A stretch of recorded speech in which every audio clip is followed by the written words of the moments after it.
예, 안녕하십니까? 오늘 말씀은 예레미야 21장, 22장 말씀을 읽겠습니다. 요절은 21장 8절, 여호와께서 말씀하시기를 보라, 내가 너희 앞에 생명의 길과 사망의 길을 두었노라. 너는 이 백성에게 전하라 하셨느니라. 21장은 생명의 길과 사명의 길에 관한 말씀입니다. 여호와께로부터 에레미야에게 말씀이 임하니라. 시드기야 왕이 말기야의 아들 바스홀과 제사장 미야세야의 아들 스바냐를 에레미야에게 보내니라. 그러니까 10개 지파가 있는 북이스라엘은 쿠데타가 많았습니다. 쿠데타가 총 9번 일어났고 하나같이 악한 왕 19명의 왕을 배출했습니다.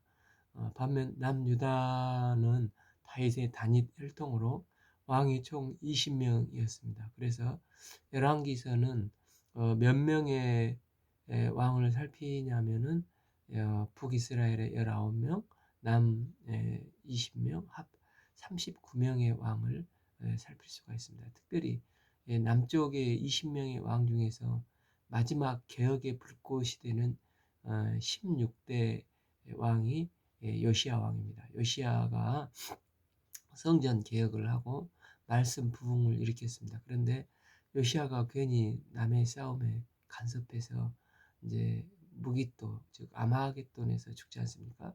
그리고 그의 이제 세 명의 아들들과 손자 한 명, 합 네 명이 다 왕이 되고 온다고 지난번 말씀드렸습니다. 이제 17대, 18대, 19대, 20대가 에레미야 때 나오는 망하는 혼란기 때 등장하는 왕들입니다. 그러니까 요시야 왕이 죽으니까 당연히 첫째 아들이 왕을 계승을 해야 되는데, 근데 제일 똑똑했던 2번 여호아스를 왕으로 세웁니다. 그를 이제 3개월 만에 애굽 바론 느고와 그러니까 이제 바벨론과 싸움에서 이 저기 요시야 때문에 시간을 지체해서 무승부로 돌아갔다 해서 예루살렘에 와서 쑥대밭으로 만들고 분풀이를 이렇게 합니다. 그리고 이제 2번 왕을 애굽으로 끌고 가서 죽여버리고 대신에 이제 18대 왕으로 1번 왕 여호야김 허수아비를 왕으로 세워서 그가 11년을 통치를 합니다. 그 후 이제 갈그미스 전투가 다시 한번 벌어지는데, 이제 애굽을 그때 이제 물리친 고 이제 중동의 패권을 장악한 바벨론이 이제 예루살렘에 진격해서 이제 1차 포로로 여호야김을 끌고 가다가 갔는지 아니면은 그 신하들이 죽였는지 해서 그때 이제 죽고, 그때 1차 포로로 다니엘과 그 친구들도 끌려가게 됩니다. 그래서 바벨론은 이제 그 여호야김의 아들, 그러니까 요시아의 손자, 아, 이제 19대 왕을 꼭두각시 왕으로 세워놓습니다. 그의 이제 별명이 고니아인데, 그러나 그도 이제 왕이 된 지 3개월 만에 바벨론으로 다시 끌려가게 되고, 거기서 2차 포로로 이제 에스겔을 비롯한 고급 인력 10,000명이 함께 끌려간다고 했습니다. 그리고 이 숙부인, 그러니까 요시야의 세 번째 아들 이제 마띠아라고도 하는 시드기야가 20대 마지막 왕으로 세워 11년을 통치하게 됩니다. 그래서 요시야 아들들이 17대가 17대는 2번, 18대는 1번, 19대는 1-1번, 20대는 3번 아들들이 통치를 하다가 유다가 멸망하게 됩니다. 에레미야서에서 제일 많이 나온 왕이 18대인 여호야김 11년과 20대 시드기야 11년이 나오는데, 17대는 3달, 19대에도 3달 잠깐 지나갑니다. 그런데 에레미야가 40년 동안 사역을 했는데 순서가 뒤섞여 있습니다. 21장에서 보면 20대 이제 시드기야가 먼저 나오고, 22장은 이제 18대 여호야김 이야기가 나오고 또 19대 고니야인 여호야김의 이야기가 나옵니다. 그래서 이제 순서대로 보면 안 되고 섞여 있는 말씀을 가지고 말씀이 주는 메시지가 이렇다 이렇게 접근하면 좋을 것 같습니다. 이를 비를 다시 한번 보면 시드기야 왕이 말기야의 아들 바스훌과 제사장 아미세야의 아들 스바냐를 에레미야에게 보내니라. 이 바스홀은 20장이 나오는 바스홀과 다르게 동명이인입니다. 22장은 임멜의 아들 바스홀, 21장은 말기야의 아들 바스홀, 그리고 스바냐로 데리고 와서 우리나라를 위해서 기도하라고 말합니다. 이 바벨론의 느부갓네살 왕이 우리를 친히 청컨대 너는 우리를 위하여 여호와께 간구하라. 여호와께서 혹시 그의 모든 기적으로 우리를 도와 행하시면 그가 우리를 떠나리라 하니라. 이유가 무엇입니까?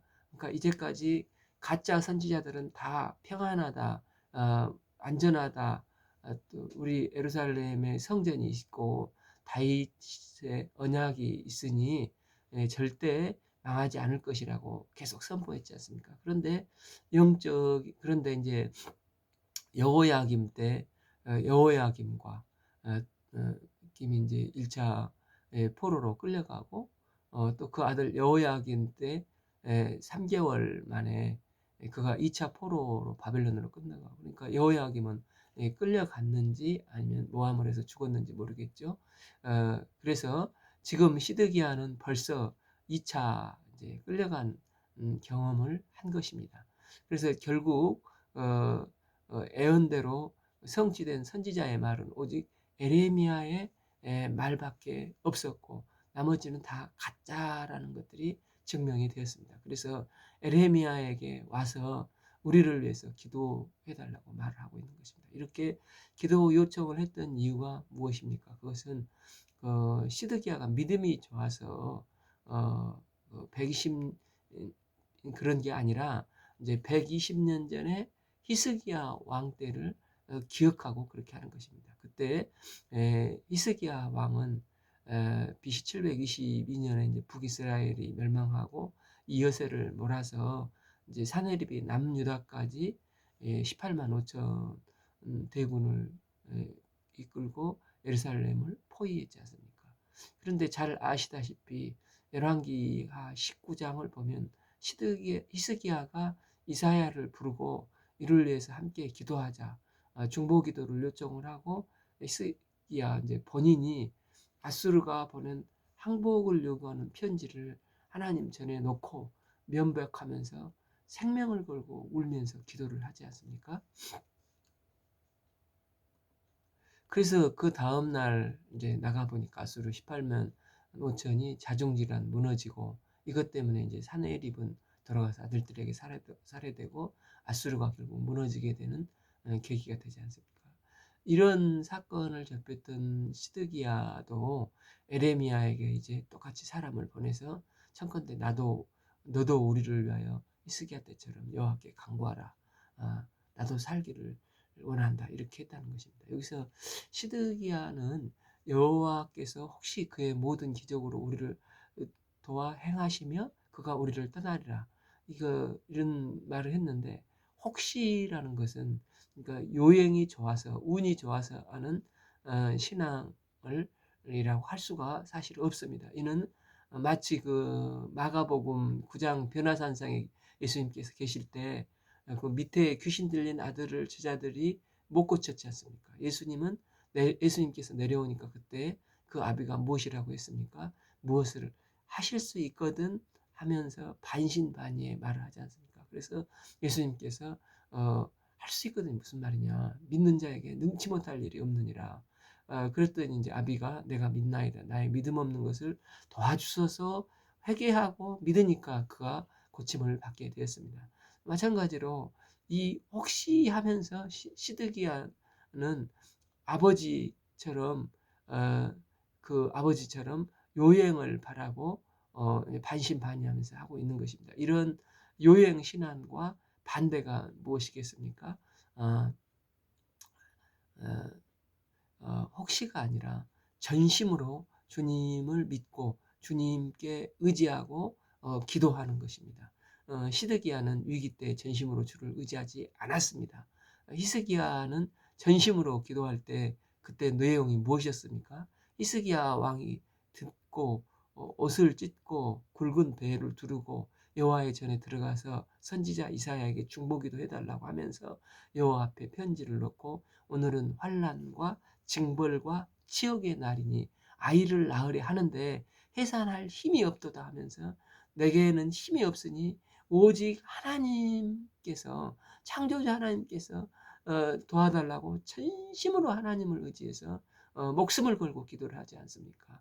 왕하 그 19장 15절 이스라엘의 하나님이여 주 여호와여 천하 만국을 홀로 하나님이십니다. 주께서 천지를 만드셨습니다. 18 그들의 신들은 불에 던졌사오니 이는 그들의 신이 아니요 그들의 신이 아니요 사람이 손으로 만든 것 곧 나무와 돌뿐으로 멸하였나이다. 19 우리 하나님 여호와여 원하건대 이제 우리를 그의 손에서 구원하소서 이렇게 하면서 전심으로 눈물로 생명을 걸고 기도를 하지 않습니까? 이때 전심으로 애통하는 마음으로 이제 매달리니까 주께서 긍휼을 베푸셔서 이제 18만 5천 명을 하루 저녁에 다 멸해 버리지 않으셨습니까? 그런데 본문의 그 시드기야는 전혀 그렇지가 않습니다. 그는 혹시 요행을 바라고 본인은 기도도 하지 않고 이제 하청 오다를 에레미야에게 주고 있는 것입니다. 기도는 본인이 전심으로 하고 본인이 목숨을 걸고 기도를 하면서 중보 기도를 요청을 해야 되지 않습니까? 히스기야는 자기가 기도했지만 했지 내가 돈 줄 테니까 기도해줘. 그렇게 이사야에게 부탁하지 않았습니다. 중보 기도의 능력은 자기가 하나님 앞에서 전심으로 하나님을 의지하면서 그 다음으로 기도 요청을 해야 할 때 능력이 있는 것입니다. 그런데 자기는 딴짓하면서 남의 기도발을 빌려서 문제를 해결하려고 하면 이건 도둑놈 신부가 아닙니까? 이건 기도가 아니라 요행을 바라는 악한 마음으로 또 이런 마음은 진실된 회개가 없고 이제 요행을 바라는 예, 그 악한 사악한 마음입니다. 하나님은 그의 깨진 마음을 보시고 그의 기도를 들어주시는 분입니다. 창세기 4장의 그 4절 아벨과 그 제물 또 5절의 가인과 그 제물 이걸 통해서 볼 때 하나님은 자세 그의 제물을 받으시는 기준의 자세인 것을 말씀하셨습니다. 시편 34편 18절에도 여호와는 마음이 상한 자를 가까이 하시고 중심으로 통회하는 자를 구원하신다. 하나님은 이런 자세를 가진 자를 불쌍히 여기십니다. 시편 51편 17편에서도 1년 동안 이제 다시 범죄하고 난 다음에 얼마나 영혼이 괴로웠겠습니까? 그런 나단 선지자의 직언을 듣고 곧바로 이제 꼬꾸라져서 고백을 하지 않습니까? 17절 하나님께서 구하시는 제사는 상한 심령이라 하나님이여 상하고 통회한 마음을 주께서 멸시치 아니하시리이다.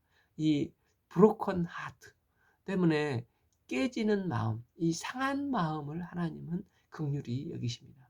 마음에 피가 질질 흐를 정도의 마음이 깨져서 드리는 기도를 하나님은 외면치 않으시고 긍휼을 베푸시고 도움을 주셔서 마침내 승리하게 일어서게 하는 분이십니다. 기도의 자리에서 마음에 피가 흘리는 기도, 애통하는 기도를 드려야 우리의 실제 삶에서 피를 흘리지 않는 은혜와 승리를 맛보게 되는 것입니다. 히스기야는 이 하트, 브로컨 하트처럼 깨지는 마음이 있었고 그래서 구원의 은혜를 덧입었지만 반면 시드기야는 그런 게 없이 요행만 바라다 결국은 망하게 되어 두 눈이 뽑혀서 포로로 쇠사슬로 끌려가게 되었습니다. 이제 3 에레미야가 그들에게 대답하여 너희는 시드기야에게 이같이 말하라. 자 이스라엘의 하나님 여호와께서 이같이 말씀하시되 보라 너희가 성 밖에서 바벨론의 왕 또 너희를 에워싼 갈대아인과 싸우는데 쓰는 너희 손의 무기를 내가 뒤로 돌릴 것이요 그것들을 이 성 가운데 모아들이라. 오 내가 든 손과 강한 발 곧 진노와 분노와 대노를 친히 너희를 칠 것이며 예레미야는 그들의 마음의 중심이 뭘 원하는지 다 알고 있었습니다. 그들의 페이스에 말려들지 않고 오직 살아계신 하나님의 말씀만 선포합니다. 그들의 기대와는 달리 무서운 심판의 메시지를 전하고 있습니다. 진노와 분노와 대노의 하나님께서 친히 너희가 가지고 있는 무기를 다 빼앗아 버리고 바벨론 사람들을 통해서 너희를 철저히 심판하실 것이라는 것입니다. 아, 내가 또 사람이나 짐승이나 이성에 있는 것을 다 치리니 그들이 큰 전염병에 죽으리라 하셨다라. 지금 우리가 이제 코로나 팬데믹으로 얼마나 많은 것이 위축되어 있고 경제적으로 타격이 큽니까? 그런데 이때 그 성 안에 전염병이 돈다는 것은 너무나 끔찍하고 무서운 일이었습니다.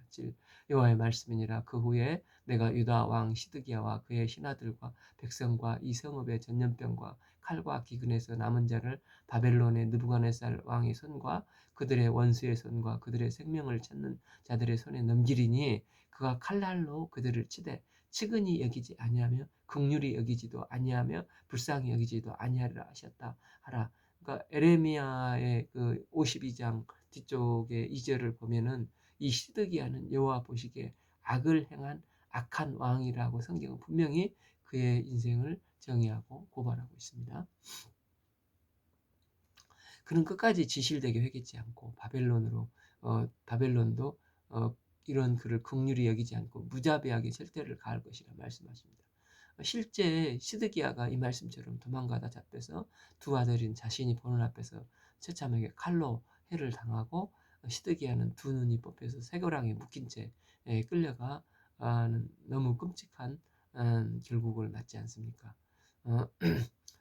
그는 1년 포위하고 이제 그 차가운 한대에서 그들은 자면서 덕이 오를 대로 올라 있는 바벨론 몰래 성을 빠져나가다 이런 처참한 지경에 이르렀습니다. 성전도 불타고 또 최소한의 농사 지을 수 있는 인력만 남기고 다 그 바벨론으로 끌려가고 이제 그때 이제 에레미야가 두 가지를 제시합니다. 8. 여호와께서 말씀하시길 보라 내가 너희 앞에 생명의 길과 사망의 길을 두었노라 너는 이 백성에게 전하라 하셨느니라.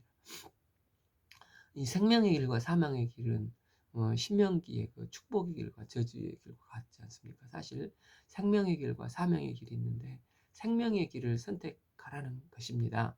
이제 그 마치 이것은 우유잔이고 저것은 독약인데 어떤 걸 마실래 하면 당연히 사는 우유잔을 마시지 않겠습니까? 마찬가지로 그 사는 길, 생명의 길이 무엇인지를 제시하고 있는 거라고 할 수가 있습니다. 19. 이 성읍에 사는 자는 칼과 기근과 전염병에 죽으려니와 너희를 에워싼 갈대아인에 나가서 항복하는 자는 살 것이라 그의 목숨은 전리품 같이 되리라. 그러니까 그 사망의 길은 칼과 기근과 전염병으로 죽지만 생명의 길은 그나마 바벨론에게 항복하는 것이 지금은 생명의 길이라는 것입니다. 그러니까 하나님의 말씀은 완고하고 끝까지 회개치 않았기 때문에 유다의 심판을 결정하셨습니다. 그래서 항복하라는 것입니다. 보통 이런 경우 어, 어, 어, 평소에 하나님의 말씀을 듣지 않는 사람들은 이때 의분같이 일으키면서 저항을 해야지 하면서 항복하라 는 말을 반항을 할 수가 있습니다. 그러니까 항복하지 않으면 내 칼과 기근과 전염병을 종합센터를 선물로 준다는 것입니다. 그러니까 이는 그 마치 베드로가 주는 그리스도이심을 하나님의 도우심으로 고백을 하지 않습니까? 그러나 고백할 때 비로소 예수님께서 십자가와 부활의 도를 말씀을 하시고 이제 십자가의 길을 가시겠다고 제자들 앞에서 말씀을 하지 않습니까? 베드로가 이때 어떻게 반응을 했습니까? 마가복음 8장 32절 드러놓고 이 말씀하시니 베드로가 예수를 붙들고 간하고 항변하며 절대 안 됩니다. 다른 데에서는 예수님을 건드리는 자가 있으면 제가 또 칼을 빼서 그들을 죽이겠다고까지 하지 않습니까? 이게 결국은 말씀대로 안 하고 베드로는 자기 생각과 자기 계획대로 하겠다는 것이 아닙니까? 33절 예수께서 돌이키사 제자들이 보시며 베드로를 꾸짖어 이르시되 사단아 내 뒤로 물러가라. 내가 하나님의 일을 생각하지 아니하고 도리어 사람의 일을 생각하는도다. 그러니까 이게 잘난 게 아니라 지금 남유다의 모습이 마치 베드로가 펄펄 뛰는 것 같다는 것입니다. 하나님이 항복하라 하면 이제 항복을 해야 하는 것입니다. 지금 하나님의 계획이 무엇입니까? 바벨론에 80년 포로로 가는 게 하나님의 뜻입니다. 그들은 이 훈련을 통해서 이제 안식을 갖고 이제 생명을 얻고 돌아오게 하는 게 하나님의 뜻이었습니다.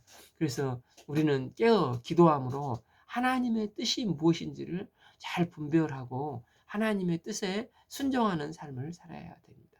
하나님은 나보다 더 나를 잘 아시는 분이시요 내게 유익을 주시는 분이십니다. 때문에 하나님의 뜻은 어떤 경우에도 선이십니다. 그리고 하나님은 어쩔 때는 우리를 고난을 통해서 진짜 진리가 무엇인가를 깨닫게 해주는 경우가 있는데 지금 바로 그렇다는 것입니다. 10 여호와의 말씀이라 내가 나의 얼굴을 이 성읍으로 향하는 복을 내리기 위함이 아니요 화를 내리기 위함이라. 이 성읍이 바벨론 왕의 손에 넘기게 될 것이요 그것을 불사르리라. 하나님의 열국이 우리를 향한다는 것은 보통 하나님의 얼굴이 우리를 향한다는 것은 보통 축복을 의미하는데 이번 경우에는 이 성읍을 심판하기 위해서 불사르기 위해서 그렇다는 것입니다. 이제 11절, 14절은 당시 이게 메시지가 아니라 그 에레미야 초기의 사역을 시작하면서 선포했던 메시지입니다. 왜 이 말씀을 여기에 붙여놓냐면 지금 이렇게 된 것은 이미 전에 말씀을 했었는데 니네들이 듣지 않고 회개치 않았기 때문에 결국 이런 심판이 임한다는 것입니다. 11 유다 왕 집에 대한 여호와의 말을 들으라. 12 여호와께서 이같이 말씀하시니라. 다윗의 집이여 너는 아침마다 정의를 판결하여 탈취한 자들을 압박하는 자의 손에서 건지라. 그렇지 아니하면 너희의 악행 때문에 내 분노가 불같이 일어나서 사르르니 능히 끌 자가 없으리라. 그러니까 하나님께서 다윗의 집이라 부르는 것은 그들과의 이제 언약 관계를 강조하고 있지 않습니까? 하나님께서 다윗의 언약을 말씀하시는 이유는 이 나라는 거룩한 백성 제사장 나라 하나님의 모형이라는 것입니다. 하나님이 통치하시며 너희는 내 백성 나는 너희의 하나님이 되리라. 말씀이 성취되어서 정의가 강같이 흐르고 정의가 하수처럼 흐르는 공정하고 아름다운 나라를 가 되기를 원하셨습니다. 그런데 이스라엘은 이 언약을 불순종하고 우상 숭배하고 완악한 마음으로 끝까지 회개치 않고 돌이키지도 않았다는 것입니다. 이스라엘의 이 문제는 하나님과의 언약을 해놓고도 자기들이 듣고 싶은 것만 듣는 것 때문에 발생이 됐습니다. 그래서 그들은 내면에 회개 없이 돌이킴 없이 마음은 완악하면서 다윗의 언약과 성전 불가침설만 추구하고 추구장창 그걸 주장하면서 우리는 결코 망하지 않을 거야. 설마 하나님이 주신 약속인데 망하겠어 하면서 그들은 우상숭배에 빠지고 평안만을 외치는 거짓 메시지에 귀를 즐겁게 하는 자행자지하다가 결국 이 지경의 상태가 되어버렸다는 것입니다. 하나님은 독생자를 십자가에 내주시기까지 사랑하시는 사랑의 하나님이시지만 내면에 끝끝내 돌이킴이 없고 죄가 목에까지 찼을 때 하나님은 비록 그게 겉으로 보이는 성전이라도 할지라도 불태워버리고 바벨론의 포로가 되게 하시는 공의로운 하나님, 심판의 하나님이신 것을 분명히 역사를 통해서 말씀하고 있는 것입니다. 13 여호와의 말씀이라 골짜기와 평원 바위에 주민아 보라 너희가 말하기를 누가 내려와서 우리를 치리요 누가 우리의 겉에 들어오리요 하래요 나는 내 대적이라. 사실 예루살렘은 높은 지역에 이제 지리학적으로 지정학적으로 형성되어 있기 때문에 그 위치 자체가 천연의 요새라고 할 수가 있습니다. 그래서 바벨론이 쳐들어왔지만 18개월 동안을 이제 포위만 하고 그 이스라엘은 버티기만 했습니다. 왜냐하면 이 남쪽으로만 통로가 있고 나머지는 다 비슷하게 절벽처럼 이게 천연 요새와 같기 때문에 쉽게 무너뜨리기가 어렵다는 것입니다. 그래서 너희들이 그렇게 천연 요새를 믿고 있지만 너희의 대적은 그 바벨론이 아니라 사실은 하나님께서 친히 너희의 대적이라는 것입니다. 그들은 목전에 몽둥이를 보지만 그걸 들고 계신 하나님을 바라보지 못하고 현재 닥친 문제에서 벗어나려고 할 뿐 근본 해결책은 해결하는데 아무런 관심이 없다는 것입니다. 14 내가 너희 행위대로 너희를 벌할 것이요 내가 또 수풀에 불을 놓아 그 주위에 사르리라 여호와의 말씀이라. 하나님께서 그 행위대로 반드시 심판하는데 그 심판의 이유가 그들을 이제 구원하기 위함이라는 것입니다. 에레미야 이제 22장은 유다의 왕들에게 주는 메시지를 모아놓은 장면입니다. 그래서 이제 유다 말기에 유다 왕들이 어떤 인생을 살면 잘못을 했는지에 대해서 조목조목 폭로를 하고 있습니다. 남유다가 사는 길은 좋은 태도와 습관입니다. 그러니까 말씀을 겸손히 듣는 습관, 말씀을 듣고 또 준행하는 습관이 있으면 생명을 얻는 길에서 살 수 있습니다. 1 여호와께서 이같이 말씀하시되 너는 유다 왕의 집에 내려가서 거기에 이 말씀을 선언하며 이르기를 다윗의 왕위에 앉은 유다 왕이여 너희 내 신하와 이 문들로 들어오는 내 백성들의 말씀을 들을지어다. 유다 왕들뿐만 아니라 신하도 들어야 하고 온 백성들도 이 말씀을 들어야 한다는 것입니다. 하나님의 말씀은 내 생각과 계획과 다를 때가 있습니다. 바벨론이 쳐들어와서 너희가 망한다 할 때 그들의 생각이나 결심과 계획은 적군이 쳐들어오면 저항하는 게 맞는다고 생각을 하고 있는 것입니다. 그러나 왕에게 주는 말씀을 다시 주십니다. 이 말씀을 다시 듣고 순종하라는 것입니다. 새로운 것이 아니라 이미 주어서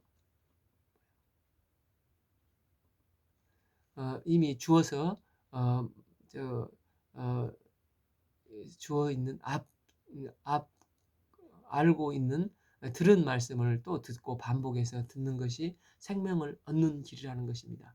3 여호와께서 이같이 말씀하시되 너희가 정의와 공의를 행하며 탈취당한 자를 압박하는 자의 손에서 건지고 이방인과 고아와 과부를 압제하거나 학대하지 말며 그곳에서 무죄한 피를 흐르지 말라. 원래 하나님께서 다윗 가문에 약속하신 것은 영원한 왕조였지 않습니까? 때문에 그들이 해야 할 것은 정의가 공의가 흐르는 나라를 만들어야 되는 것입니다. 이방인과 고아와 과부를 압제하거나 학대하지 말며 그곳에서 무죄한 피를 흘리지 말게 해야 하는 것입니다. 이는 하나님의 말씀을 듣고 그대로 살면 정의와 공의가 흐르는 삶을 만들게 되지 않겠습니까? 너희가 참으로 이 말을 준행하면 다윗의 왕위에 앉을 왕들과 신하들과 백성이 병거의 말을 타고 이 집 문으로 들어오게 되라. 그러니까 말씀을 준행하면 살게 되고 영원한 안위를 보장해 주겠다는 것입니다. 그러나 그들은 실제 어떻게 했습니까?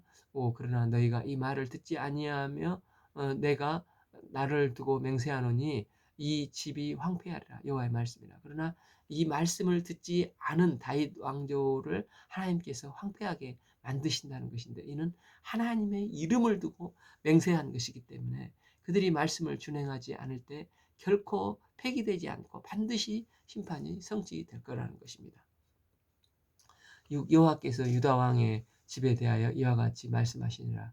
내가 내게 길르앗 같고 레바논의 머리나 이제는 말씀을 안 들으므로 내가 반드시 너로 광야와 주민이 없는 성읍을 만들 것이라는 것입니다. 7. 내가 너를 파멸할 자를 준비하리니 그들이 각기 손에 무기를 가지고 또 내 아름다운 백향목을 찍어 불에 던지리라. 하나님께서 바벨론을 몽둥이를 쓰셔서 이곳을 황폐케 하게 할 사람을 보내실 것이라는 것입니다. 8. 여러 민족들이 이 성읍으로 들어가서 서로 말하기를 여호와가 이 큰 성읍에 이같이 행함은 어찌미 대민고 하겠고 9. 그들이 대답하기를 이는 그들이 자기 하나님 여호와의 언약을 버리고 다른 신에게 절하고 그를 섬긴 까닭이라 하셨다 할지니라. 옛날 예루살렘의 영화를 알던 사람들이 지나가면서 아니 왜 이렇게 아름답고 영광스러웠던 성이 이렇게 황폐하게 되었는가 하는데 그 이유가 무엇이라고 합니까? 이는 그들이 자기 하나님 여호와의 언약을 버리고 다른 우상 신들에게 절하고 다른 우상을 섬긴 까닭이라고 할 것이라는 것입니다. 그러면 유다가 멸망하기 직전 한 사람 한 사람의 이제 왕들의 잘못과 그들의 결과를 이제 말을 하고 있습니다. 이제 첫 번째 1절에서 12절은 살롬 왕이라고 하는 3개월 동안 통치하다 애굽에 끌려간 여호아스에 대해서 이제 말을 하고 있습니다. 10절 너희는 죽은 자를 위하여 울지 말며 그를 위하여 애통하지 말고 잡혀간 자를 위하여 슬피 울라. 그는 다시 돌아와 그 고국을 보지 못할 것이라. 11 여호와께서 유다 왕 요시아의 아들 곧 그의 아버지 요시아를 이어 왕이 되었다가 이곳에서 나간 샬롬에 대해서 이같이 말씀하시느니라. 그가 이곳으로 가서 돌아오지 못하겠고 12 잡혀간 곳에서 그가 거기서 죽으리니 이 땅을 다시 보지 못하리라. 이제 이렇게 말씀을 하셨고 두 번째 13절에서 19절까지가 이제 11년을 통치한 여호야김 왕에 대해서 말하고 있습니다. 여호야김은 설명했듯이 애굽에 의해서 세워지지만 악한 왕으로 왕이 되자마자 자기의 그 호화스럽고 사치스러운 생활을 위해서 궁전을 짓고자 백성들을 무자비하게 핍박하고 혈세를 빨아먹는 잔혹한 왕이었습니다. 뿐 아니라 그는 이제 에레미야 선지자가 말씀을 증거하고 회개토록 하니까 그 말씀을 빼앗아 찢어버리고 난로에 던지기도 하고 하나님의 선지자를 다른 선지자를 죽이기도 했고 에레미야를 잡도록 또 선포령을 내리기도 하고 참으로 악행을 행했습니다. 그러니까 애굽과 바벨론이 이제 그 갈그미스 전투를 통해서 패권이 이제 바벨론으로 넘어가면서 바벨론에 의해서 이제 그는 패위가 되어서 죽고 그 아들 여호야긴이 왕위에 이제 3개월 올랐다가 그도 바벨론으로 끌려가고 마지막 왕 시드기야가 11년을 통치를 하지 않습니까? 13 불의로 그 집을 세우며 부정하게 그 다락방을 지으며 자기 이웃을 고용하고 그의 품삯을 주지 아니하는 자에게 화 있을지언정. 14 그가 이르기를 내가 나를 위하여 큰 집과 넓은 다락방을 지으리라 하고 자기를 위하여 창문을 만들고 그것에 백황명으로 입히고 붉은 빛으로 칠하도다. 그러니까 조공 지불해야 하는 것도 너무 막대해서 엄청 힘들지 않습니까? 그러나 그는 그 와중에 자신의 사리사욕을 위해서 궁전을 지으면서 백성들을 학대하고 혈세를 쥐어 짜내는 무자비한 이렇게 착취하고 만행을 저지른 왕이었다는 것입니다. 15절 내가 백학목을 많이 사용하여 왕이 될 수 있겠느냐? 내 아버지가 먹거나 마시지 아니하였으며 정의와 공의를 행하지 아니하였느냐? 그때에 그가 형통하였느니라. 10 그는 가난한 자와 궁핍한 자를 변호하고 형통하였나니 이것이 나를 알미 아니냐 여호와의 말씀이라. 그가 여호야김은 아버지 요시아의 아들 이제 첫째 아들이지 않습니까? 야 이 녀석아 니네 아버지 좀 본받아라. 16대 왕이었던 아버지 요시아 왕 니처럼 언제 먹고 마시고 사리사욕을 취하기 위해서 건물을 지은 적이 있냐 하는 것입니다. 그는 오히려 가난한 자를 없게 하고 억울한 자를 없게 하기 위해서 노력을 했고 우상 숭배를 제거하지 않았느냐. 그래서 형통의 축복을 받지 않았느냐. 너희 아버지와 너는 왜 이렇게 다르니 하고 호통을 치는 말씀입니다. 그래서 말씀을 겸손히 들으라. 지금이라도 그렇게 하면 아버지처럼 형통의 길을 허락하여 주시겠다고 주시어 살겠다고 하는데 지금처럼 여전히 말씀을 안 듣고 고집 부리고 또 막 궁전을 짓고 엉뚱한 일을 하면은 반드시 하나님은 너를 심판하실 거라는 것입니다.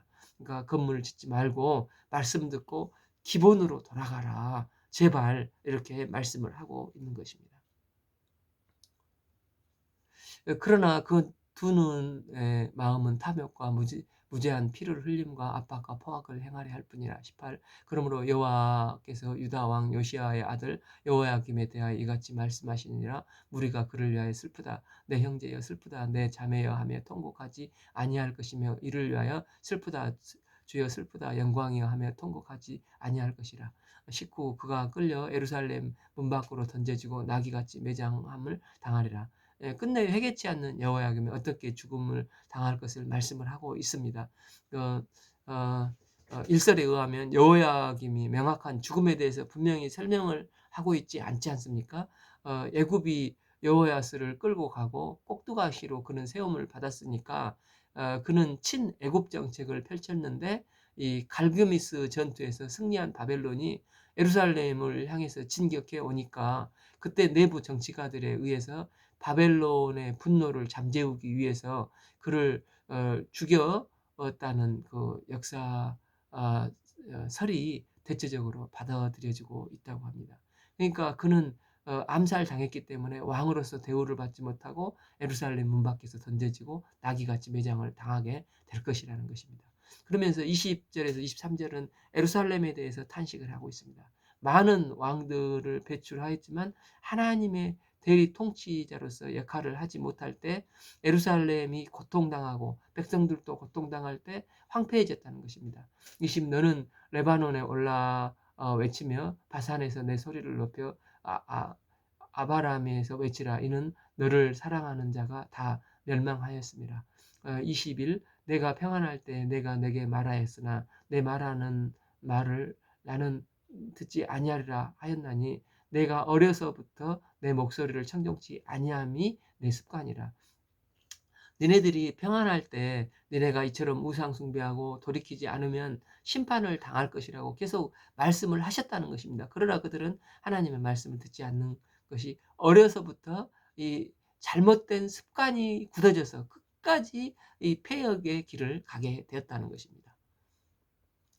22. 내 목자들은 다 바람을 삼킬 것이요 너를 사랑하는 자들은 사로잡혀 가려니 그때 내가 반드시 내 모든 악대문의 수치와 욕을 당하리라. 결과는 목자들은 이스라엘의 이제 왕과 지도자들을 가리키지 않겠습니까? 그들을 잡혀가도 다 가며 다 잃게 되고 또 그 사랑하는 자들 또 사로잡혀갈 거라고 말하는데 이제 그들이 의지했던 주변 동맹국들도 다 외면하고 철저히 패망하게 될 것을 말씀하고 있습니다. 23. 레바논에 살면서 백항목에 깃들여지는 자여 여인이 해산하는 고통 같은 고통이 내게 임할 때 너 가련함이 얼마나 심하랴.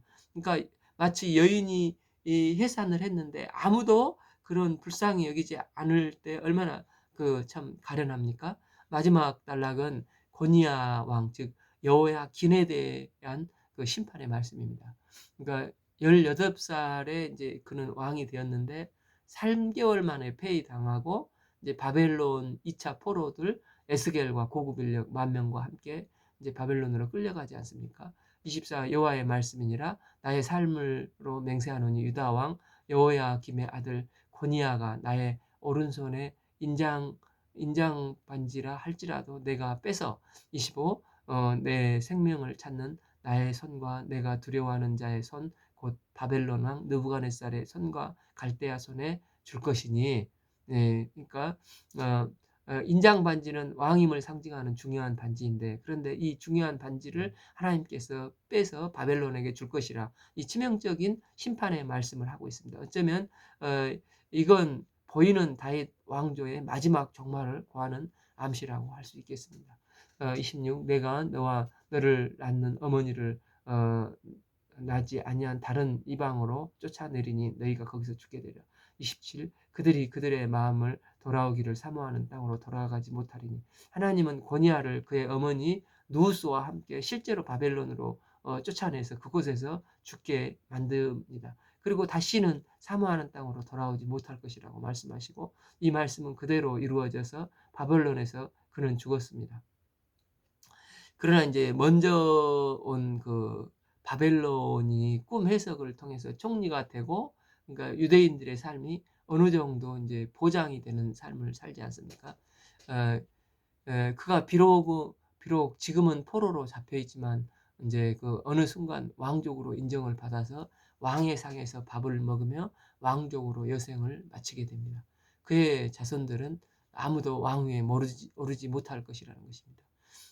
28, 이 사람이 고니하는 천하하고 깨진 그릇이냐, 좋아하지 아니하는 그릇이라, 어찌하여 그와 그 자손이 쫓겨나서 알지 못하는 땅에 들어갔고. 29, 땅이여 땅이여 땅이여 여호와의 말을 들을지어다. 30, 여호와께서 이와 같이 말씀하시느니라, 너희는 이 사람이 자식이 없겠고 그의 평생 동안 형통하지 못할 것이라.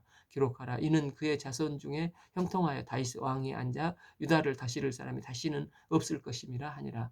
그러니까 고니아는 이제 자식이 있었는데, 자식이 없다는 것은 아마 그를 이을 왕이 없다는 것을 말씀하는 것 같습니다. 비록 이제 말씀처럼 고니아는 왕으로 돌아오지 못하고 이방에서 죽지만, 그 포로 귀환 때에 그 스룹바벨이 이제 여호야긴의 손자가 되어서 이스라엘의 재건에 쓰임 받았던 것을 보게 됩니다.